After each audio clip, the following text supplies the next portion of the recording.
অনেকক্ষণ ধরে দাঁড়িয়ে আছেন। আমরা ওয়েদারের কারণে আমাদের একটু সকাল সকাল আসতে হয়েছে, কারণ এরপরে দুটোর পর থেকে ঝড় বৃষ্টি হওয়ার সম্ভাবনা আছে আমাদের রুটে। তাই আমরা আগামীকাল ছুটিতে যাব। ওখানে বিডিও অফিসে যারা আমার সাথে দেখা করতে চান, তারা যাদের মানে ক্ষতিগ্রস্ত হয়েছে বা কিছু, তারা আমার সাথে কথা বলতে পারেন। সেটা পুলিশ অ্যারেঞ্জমেন্ট করে নিচ্ছে, অ্যাডমিনিস্ট্রেশন। আমি ওই মিটিংটা করার পরে আমি ওদের বাড়িতেও যেতাম, কিন্তু যেহেতু বিজেপি ওদের দুজনকে সরিয়ে নিয়ে গেছেন, বিজেপির বোঝা উচিত সাম্প্রদায়িক দাঙ্গা যারা করে তাদের আমরা ক্রিমিনাল বলি, তাদের আমরা কোনো ধর্ম বর্ণ জাতি হিসেবে বিচার করি না। এবং পুলিশের গুলিতেও একজন মারা গেছে, 3 জন। তাছাড়াও আমি কালকে তেহট্টে যে আর্মি মারা গেছেন তার পরিবারকেও ডেকেছি, ছুটিতে আসবে। আমি আপনাদের পরিষ্কার বলছি, সাম্প্রতিক সিচুয়েশন নিয়ে আমি এমএলএদের সকলে হিন্দু মুসলিম বোথ সাইডের আমি ওপিনিয়ন শুনলাম। আমার সাথে আমার চিফ সেক্রেটারি মনোজ পন্ত ছিলেন, রাজীব ডিজি ছিলেন এবং আমাদের ডিএম ছিলেন, আরও অনেকেই ছিলেন, জেলা পরিষদের সভাধিপতি সহ। আমরা সাম্প্রতিক পরিস্থিতি নিয়ে একটা আলোচনা করলাম। আর এই জেলায় আমি দেখছি বহিরাগত কিছু লোক এসে ধর্মের নামে বিধর্ম কথাবার্তা বলে, আমি কোনো কমিউনিটিকে এর জন্য দোষ দেবো না। কয়েকজন ধর্মীয় নেতা সেজেছেন, যারা যখনই পালে বাঘ পড়ে, পালে বাঘ না পড়লেও তারা বাঘ বাঘ করে চিৎকার করে রাজনৈতিক ফয়দা নেয়, এবং তারাই কিন্তু দাঙ্গা ঘটিয়ে সবচেয়ে আগে পালিয়ে যায়। এই শত্রুদের গৃহশত্রু, মানে যারা জেলার শত্রু, বাংলার শত্রু, আমি কাউকে শত্রু বলে মনে করি না, সবাই আমার মিত্র, কিন্তু দাঙ্গা যারা লাগায় তাদের আমি মিত্র বলে মনে করি না। পরিষ্কার কথা হচ্ছে, মুর্শিদাবাদ জেলার একটা ইতিহাস আছে, সংস্কৃতি আছে। একসময় মুর্শিদাবাদ জেলা আপনারা জানেন বাংলার রাজধানী ছিল। মুর্শিদাবাদ জেলাকে কেন্দ্র করে এবং যে দুটো পার্টে মাত্র 2টো ওয়ার্ডে গন্ডগোল হয়েছে, সেটাও কারা করিয়েছেন প্ল্যান করে, কি করে করিয়েছেন, কিভাবে করিয়েছেন, আমি এই কটা দিন ধরে অনেক ক্রস চেক করেছি, রেকর্ডও করেছি। আপনারা অনেকে গদি media, sorry to say the word, এটা আমি বলি না, সব লোক বলে, যা খাইয়ে দিচ্ছেন আপনারা তাই খাচ্ছেন, কিন্তু সেটাকে বদ হজম হচ্ছে, সেটা হজম হচ্ছে না। এটা কিন্তু মানুষে মানুষে বিভাজন হচ্ছে। 2-3টে লোক আছে যারা এই গন্ডগোল পাকাচ্ছে, তারা নাকি বিরাট বিরাট ধর্ম নেতা, মানে ধর্মের নামে বিধর্মী নেতা, অনেক বড় বড় কথা বলেন। আর আর্থিক উৎস আমার মনে হয় বিজেপির নেতাদের জিজ্ঞেস করবেন, তারাই বলে দেবে। আমি পরিষ্কার বলছি, এর টোটাল সত্য তথ্য। আর কিছুটা আমার বাকি আছে, পেয়ে গেলে প্রেসের সামনে আসবে। কারা করেছে, কিভাবে প্ল্যান করে করেছে। আমি নিজে হিন্দু নই, আমি নিজেও তো হিন্দু পরিবারের মেম্বার, তো আমি কেন হিন্দু মুসলমান করব? কিন্তু আমি যখন চেয়ারে থাকি বা কোনো রাজনীতি করি বা কোনো সংগঠনে থাকি, আমার কাছে হিন্দু মুসলমান শিখ খ্রিস্টান জৈন ঈসাই পারসিক সবাই সমান। আমি চাই না কোনো সম্প্রদায়ের লোক বাংলায় কোনোভাবে আক্রান্ত হোক। চক্রান্ত করে এত ভয় কিসের? তোমরা তো ঘুরে গেছো, ঘটনা ঘটার পরের দিনই মানবাধিকার কমিশন চলে এলো। কই মণিপুরে তো যায়নি, 2 বছর ধরে গন্ডগোল হয়েছে। ইউপিতে তো যায়নি, রাজস্থানে তো যায়নি, উড়িষ্যায় তো যায়নি, বিহারে তো যায়নি, দিল্লিতে দাঙ্গায় এত লোক মারা গেছে, একবারও তো যায়নি। হঠাৎ কি হলো? পরের দিনই, ঠিক নোটবন্দির পরের দিন পেটিএমের অ্যাডভার্টাইজমেন্ট বেড়েছিল, দেখেছেন? যদি আগের থেকে ঠিক না করা থাকতো তাহলে ভোরবেলায় বেরোলো কি করে, রাত 8টায় ডিক্লেয়ার করে। সেই রকম মনে রাখবেন যে একেবারে প্ল্যান করে এই ঘটনা ঘটানো হয়েছে, এবং যারা এই ঘটনায় প্ররোচিত হয়েছেন, প্রভোক্ট হয়েছেন এবং একটা কমিউনিটি আর একটা কমিউনিটির উপর ঝাঁপিয়েছেন, তাদের আমি বলবো এসব কিন্তু বাংলা সহ্য করবেন না। আমি কারো বিরুদ্ধে নই, কিন্তু আমি দাঙ্গার বিরুদ্ধে, আমি চক্রান্তের বিরুদ্ধে, আমি ষড়যন্ত্রের বিরুদ্ধে। মমতা ব্যানার্জি মাকারি বাড়ি স্কাই ওয়াক করলে তখন কোয়েশ্চেন হয় না? মমতা ব্যানার্জি দক্ষিণেশ্বর মন্দিরে স্কাই ওয়াক করলে তখন কোয়েশ্চেন হয় না? মমতা ব্যানার্জি দুর্গাপুজো করলে তখন কোয়েশ্চেন হয় না? মমতা ব্যানার্জি কালী পুজো করলে তখন কোয়েশ্চেন হয় না? জগন্নাথ ধামটা খুব গায়ে লেগেছে না? বলা হচ্ছে আমি নাকি নিম গাছও চুরি করেছি। আরে আমার বাড়িতেই তো 4টে নিম গাছ আছে, কটা দরকার জিজ্ঞেস করুন। আমাদের চুরি করতে হয় না। চুরি বিদ্যা ভয়ঙ্করী যদি যে পরে ধরা। যারা চোর, মাদার অফ থিপস আর সাউথস মোস্ট। চোরের মায়ের বড় গলা, চোর কি মায়ের জোরসে বলে। তুমি যদি হিন্দু ধর্মের সমর্থক হও তাহলে তুমি জগন্নাথ ধাম নিয়েও, মমতা ব্যানার্জি নিমকাঠ চুরি করে জগন্নাথ ধাম করেছে, মমতা ব্যানার্জির এই অবস্থা হয়নি। আমাদের মূর্তি তো মার্বেলে ছিল। জগন্নাথ মূর্তি কিনতেও পাওয়া যায়, এটা মাথায় রাখবেন। আমার বাড়িতেও তো আছে, আপনাদের অনেকের বাড়িতেই আছে। ওটা নিয়ে এসছেন দৈত্যপতি, যে জায়গা থেকে বলছে সে জায়গা থেকে নয়। তাকে কাল ডাকা হয়েছিল, আমি শুনেছি। তিনি স্ট্রেট বলে দিয়েছেন, না তোমরা যেটা বলছো সেটা নয়, এটা আমি আমার নিজে অন্য জায়গা থেকে করেছি। আমি শুনেছি তাকে আবার কোয়েশ্চেন করা হয়েছে, তুমি কেন পুজো করতে গেছিলে? নোটিফিকেশন দিয়েছে কেউ যাবে না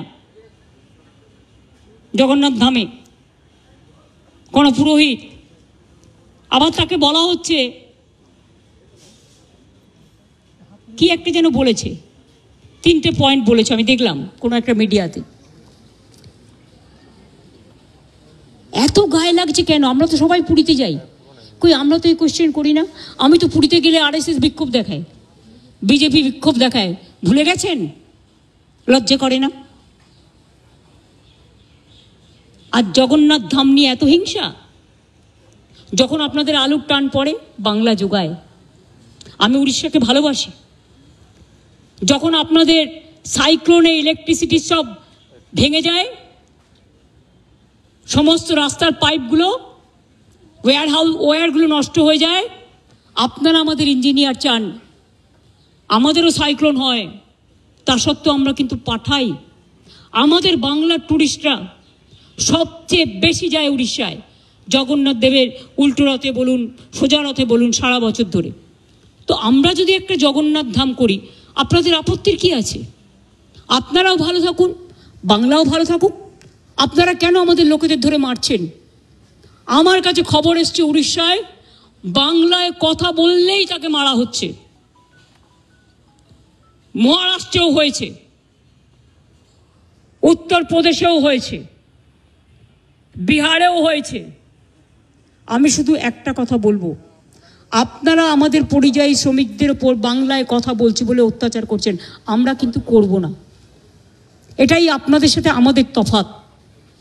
আমার এখানেও 1.5 কোটি বাইরের লোক আছে, কাজ করে, সব ধর্মের, সব বর্ণের, সব রাজ্যের। মনে রাখবেন, এটা কারো হাতে তাস তুলে দেবেন না। আমি না করলেও অনেক হিংসুটে লোকের তো অভাব নেই। Jealousy has no cure. হিংসার কোনো ওষুধ আছে? নেই। এরাই কোনো সংগঠনের নামে কাউকে থ্রেট করে চলে আসবে, আমি তার দায়িত্ব নেব কেন? আমি পরিষ্কার বলে দিচ্ছি, আমরা চাই না কারোর সাথে কোনো ভুল বোঝাবুঝি হোক। আমি তাই উড়িষ্যা গভর্নমেন্টকে, বিহার গভর্নমেন্টকে, রাজস্থান গভর্নমেন্টকে এবং আমার চিফ সেক্রেটারি আজকে চিঠি পাঠাচ্ছেন হোম সেক্রেটারিকেও। ডিজি অলরেডি উড়িষ্যার ডিজির সাথে সম্ভবত কথা বলেছেন। আপনাদের সুমতি হোক, শুভবুদ্ধি হোক। প্লিজ মনে রাখবেন, কোকিলের কুহু কুহু ডাকটা শুনতে পাচ্ছেন তো? এটা ন্যাচারাল।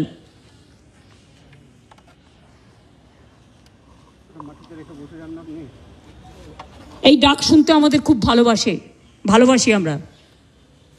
কিন্তু কাক আবার কর্কশ কণ্ঠে কিন্তু ডাকে।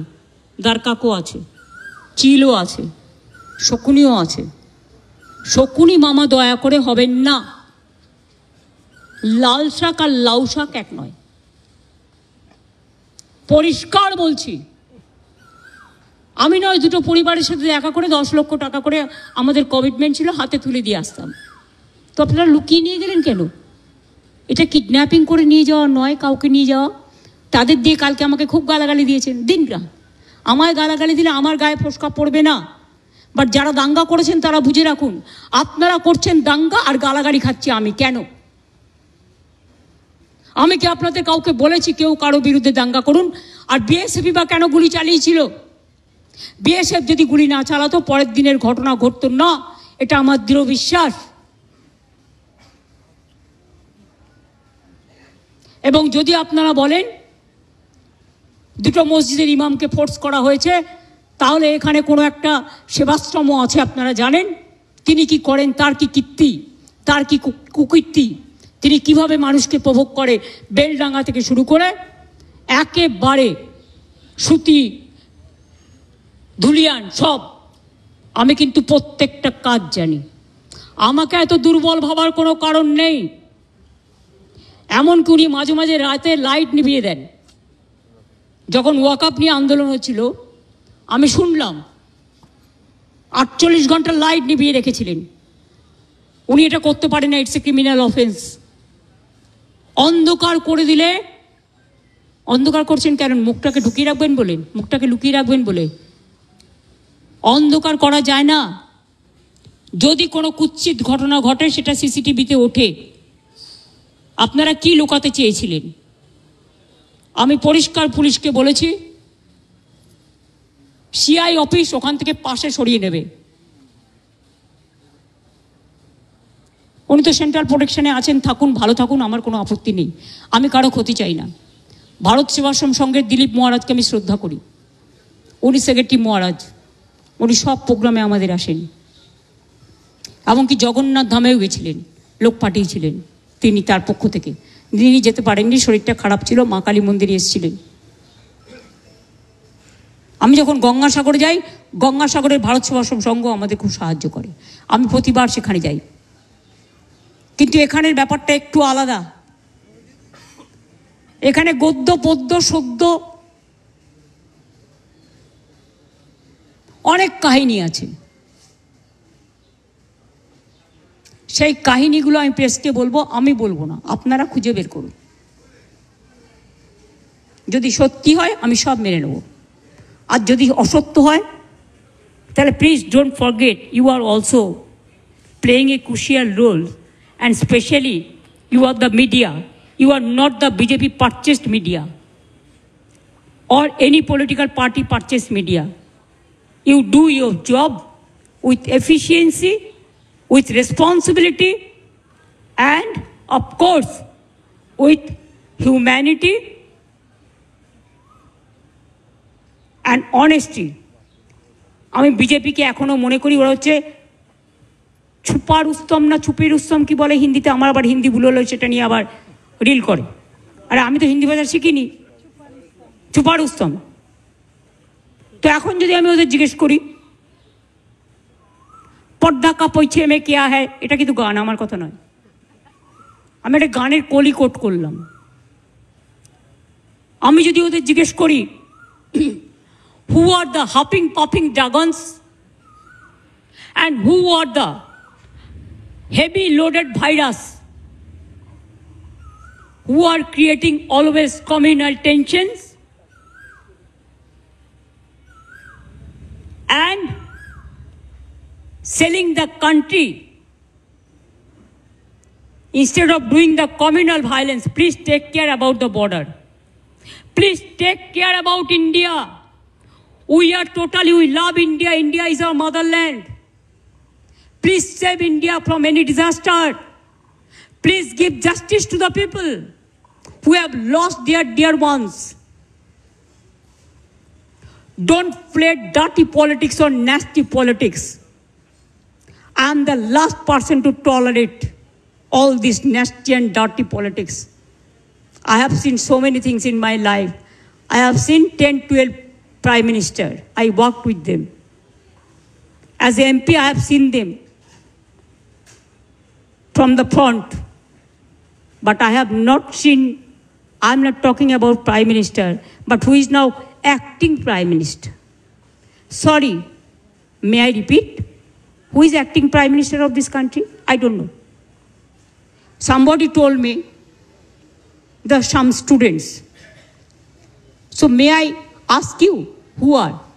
BJP can reply that question. I will tell him, take care for border. Instead of taking care for communal rights and trying to create nuisance or... There are so many words, or koto bolbo. Try to be honest, sincere, and responsible and reasonable. When you are in the chair, you cannot divide the people.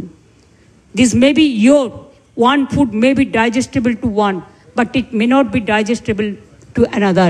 এটা স্বামী বিবেকানন্দকে coat করে বললাম, আর কিছু আমার বলার নেই। শান্তি থাক, সম্প্রীতি থাক, সংগতি থাক। আমি এসেছিলাম ওদের সাথে দেখা করতে, কিন্তু আমার কোনো দোষ নেই, কারণ আমি যেতেও চেয়েছিলাম ওদের বাড়ি, কিন্তু তাদের লুকিয়ে নিয়ে যাওয়া হয়েছে কেন? কোয়েশ্চেনটা তো আমার থাকবে। তার মানে ডাল মে কি কুছ কালা হ্যায়?